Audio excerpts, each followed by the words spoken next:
اور پھر آ جاتا ہے شعبان، اور شعبان کے بعد لوگ شعبان میں ڈھیلے ہو جاتے ہیں کیونکہ ان کو رمضان کی تیاری کرنی ہوتی ہے. تو یہ معزز اور محترم ہونے کے باوجود بھی غفلت کے شکار ہیں اس سے لوگ. کیوں؟ اس لیے کہ بیچ میں پڑھنے کی وجہ سے. اب سوال یہ ہے کہ اس مہینے کے اندر ہم کیا کریں؟ ہمارے کرنے کے لیے کیا چیز ہے، نہیں کرنے کے لیے کیا چیز ہے؟ اب وہی بتلا دیا گیا کہ آدھے شعبان کے بعد یہ احتیاط کیجئے کہ آپ جو روزے وغیرہ قضا ہو اگر نہیں رکھے اس کو پوری کرنے کی کوشش مکمل طور پہ کیجئے، اور ویسے روزہ وغیرہ سے گریز کیجئے کیونکہ آپ کو رمضان کے لیے تیار ہونا ہے. دوسری بات کہ ہم ہر کام کرنے کے لیے محتاج ہوتے ہیں قرآن اور حدیث کی دلائل کے. ہمیں جو دلیل کی روشنی میں باتیں معلوم ہوں گی اس کو پر عمل کیا جائے گا، جو باتیں نہیں معلوم ہوں گی اس کو پر عمل نہیں کیا جائے گا. اب ان فضائل کو جاننے کے بعد آئیے میں چند رسومات اور چند بدعات کی طرف نشاندہی کرتا ہوں جس کو ہمارے سماج اور معاشرے کے اندر عبادت کا حصہ قرار دے دیا گیا. سب سے پہلی چیز مہینے کے اندر کیا ہوتی ہے؟ قرآن خوانی ہوتی ہے. مہینہ شروع ہوگا دکان کھل جائے گی لوگوں کی. جو قرآن خوانی آپ نہیں کر سکتے، یہ حرام عمل ہے، حرام ہے. اور قسم اللہ کی، اللہ کے گھر میں کھڑا ہو کے قسم کھا رہا ہوں، اور قسم اللہ کی اس بات پر بھی کہ میرا قسم نہیں ٹوٹ سکتا، میں اپنی قسم میں جھوٹا نہیں ہو سکتا. اب ایک نہیں 1,00,000 قرآن خوانی کروائی اپنے مردے کے نام پر، قسم اللہ کی اس کا ایک ذرہ ثواب مردے کو نہیں پہنچ سکتا. اس قسم کے ساتھ میں آپ کو بول رہا ہوں. اور پھر ہماری آپ کی پیشی اللہ کے دربار میں بھی ہوگی، وہاں پہ آپ بھی ہوں گے اور ہم بھی ہوں گے.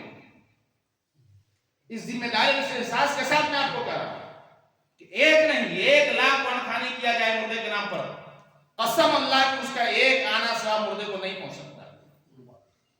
اب سوال یہ ہے کہ آپ قرآن پڑھنے کو غلط کیسے کر رہے ہیں؟ قرآن پڑھا جا رہا ہے، کوئی ناچ اور ڈرامہ نہیں ہو رہا. یاد رکھیں کہ قرآن پڑھنا جس طرح سے ثواب ہے، قرآن پڑھنے کے لیے بھی ہمیں وہی طریقہ اپنانا چاہیے جو طریقہ اللہ کے رسول نے اپنایا. کہ اللہ کے رسول کے زمانے میں لوگ نہیں پڑھتے تھے، اللہ کے رسول سے دروازے گھوم کر قرآن خوانی کرتے تھے اور قرآن پڑھتے تھے. اور حکم تو یہ ہے کہ 3 دن سے پہلے قرآن ختم نہ کرو، یہاں 1 گھنٹہ میں ہو جاتا ہے معاملہ. تو یہ حرام عمل ہے ایک دم، ایک لفظ میں کوئی دائیں بائیں والی بات نہیں کہ ہوگا کہ نہیں ہوگا، اچھا گنجائش نہیں، حرام ہے. اور عورتوں کو کنٹرول کیا جائے اس مسئلے میں. عورتیں سروں پر چڑھ کر ناچنے لگتی ہیں. کیسے نہیں ہوگا؟ کیوں نہیں ہوگا؟ ہوتے ہوئے آیا. کیسے چھوڑ دے، کیسے چھوڑ دے یا نہیں چھوڑ دے یہ آسان بات نہیں ہے. اس لیے اس بات سے اپنے آپ کا بچائیے. ہم جو بات بول رہے ہیں اس کو ملائیے نا قرآن حدیث سے کہ قرآن حدیث سے بات مل رہی ہے کہ نہیں مل رہی. مل رہی ہے لیجیے، نہیں مل رہی اس کو جوتے کی نوک پہ لیجیے ٹھکرا دیجیے. چاہے وہ کسی کی بات ہو، چاہے جتنے بڑے علامہ اور عالم کر رہے ہو، چاہے جتنی بڑی اسٹیج سے بات بیان کی جا رہی ہے، اگر ان کی بات قرآن حدیث سے نہیں، ان کی کوئی اہمیت نہیں. ان کی بات قرآن حدیث سے ہے، ان کی باتوں کو ہم اپنے سر اور آنکھوں کا تاج بنانے کے لیے تیار ہیں. جو قرآن کھانے اس میں صرف 2 چیز ہوتا ہے، ایک آپ کا جیب خالی ہوتا ہے، دوسرا مولوی کا پیٹ بھرتا ہے. اور اچھا کھلا پلا دیجیے مولوی کو قرآن کھانے کے موقع پر 1,000-2,000 روپیہ جیب میں ڈال دیجیے تو چلتے چلتے دعا بھی کرے گا بیچارہ کہ اللہ اس گھر میں پھر کوئی مرے گی، پھر کھانے کو ملے. یہ ایسی قوم ہوتی ہے قرآن کھانے کرنے والی. یہ تجربے کی روشنی میں بول رہا ہوں میں. تو قرآن کھانے سے بات ہے، کوئی ثبوت نہیں، کچھ نہیں. یہ دکانیں ہیں، بے روزگاری کے زمانے میں دکان کھول دیے گئے ہیں. اس کے علاوہ تیسری کوئی چیز نہیں ہے. دوسری چیز، اس مہینے کے اندر میلاد کا کثرت ہوتا ہے. یہ میلاد نام کی کوئی چیز شریعت کے اندر نہیں ہے، یہ بھی حرام عمل ہے.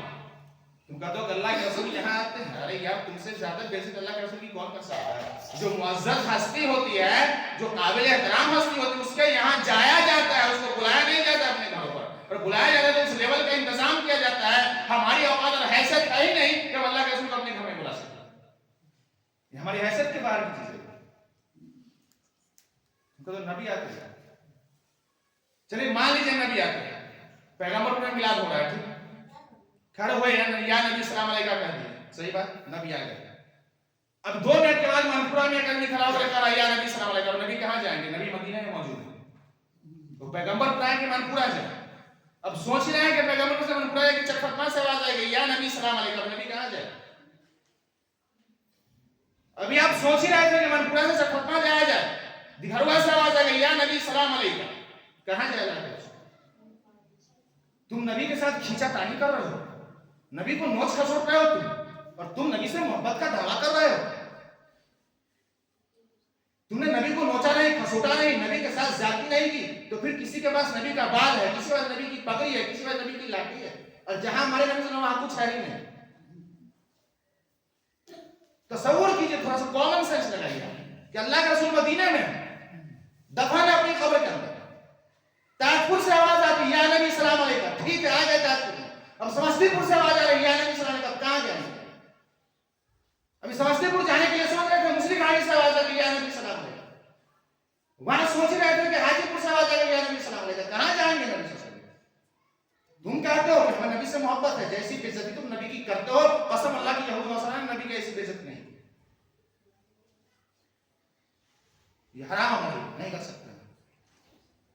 اور یاد رکھیے کہ آپ اگر حق بولیں گے سننا پڑے گا، اور آپ اگر کوئی ایسی بات بول رہے ہیں کہ جس سے سب لوگ متفق ہے، سب لوگ بڑی اچھی بات کیا، علماء کہتے ہیں کہ پھر آپ کو اپنا ایمان دیکھنا چاہیے کہ آپ کے پاس ایمان ہے کہ نہیں ہے، کیونکہ حق بات جو ہوتی ہے وہ اس سے 100% لوگ مطمئن نہیں ہو سکتے ہیں، کیونکہ اہل باطل تو اہل حق سے راضی ہوتے ہی نہیں ہیں۔ تو آپ جو بات بول رہے ہیں ممبروں پہ بیٹھ کر کے اور اس سے کسی کو اختلاف ہو ہی نہیں رہا، بڑی اچھی بات نکل جاتی ہے، اس کا مطلب یہ ہے کہ آپ کے ایمان کو نظر ثانی کرنی ہوگی، آپ کے پاس ایمان ہے کہ نہیں۔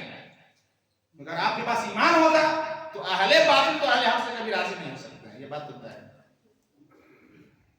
تو یہ میلاد کے سسٹم کو بند کیجیے، ہو رہا تو وہاں چاہیے مطلب وہ آٹومیٹک بند ہو جائے گا۔ تیسری چیز اس مہینے کی اندر لوگوں نے ایجاد کر لی وہ ہے 15ویں شعبان کے دن رات کا دن کا روزہ، یہ حرام عمل ہے۔ آپ کو پہلے بتایا گیا یہ مہینہ روزہ رکھنے کا ہے، آپ کی مرضی جب ہو تب روزہ رکھ سکتے ہیں، کوئی قید نہیں، کوئی طے نہیں، کوئی فکس نہیں۔ اب سوموار جو رات کے دن روزہ رکھ رہے ہیں، 15 شعبان کا دن آ گیا آپ رکھیے، کوئی حرج کی بات نہیں، کیونکہ آپ کی عادت ہے، ہر مہینے 13 14 15 رکھ رہے ہیں، رکھتے چلیے کوئی بات نہیں۔ 15 شعبان کے دن خاص کر کے رکھنا کہ روزہ رکھا جاتا ہے، روزہ رکھنے کا دن ہے، ہوتے آیا ہے، سماج سے چلتے ہوئے آ رہا ہے، بڑی فضیلت کی چیز، یہ حرام ہے، یہ روزے آپ کو جہنم میں لے جانے کا ذریعہ بنیں گے۔ عورتیں اس مسئلے میں بہت گمراہ ہوتی ہیں، کوئی روزہ چھوڑ ان کو صرف کریں کیا روزہ رکھنا وہ رکھ لیں گے،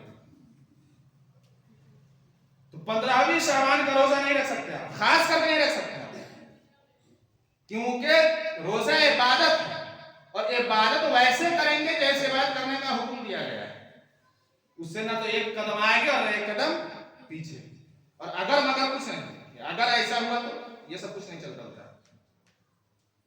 تو 15ویں شعبان کی رات کا روزہ نہیں رکھ سکتے آپ، رات ہو دن ہو جو بھی، کیونکہ یہ ثابت ہی نہیں ہے، اور جو ثابت ہی نہیں ہے وہ دین ہو ہی نہیں سکتا ہے، اور جب دین نہیں تو اس کے اوپر عمل ہی نہیں کیا جا سکتا، ایک دم کلیئر بات ہے۔ چوتھی چیز کیا ہے اس مہینے کے اندر لوگوں کی طرف سے بنائی ہوئی 15ویں شب کو جاگنا، بیدار ہونا، اس کو شب قدر کر دے، شب برات کر دے۔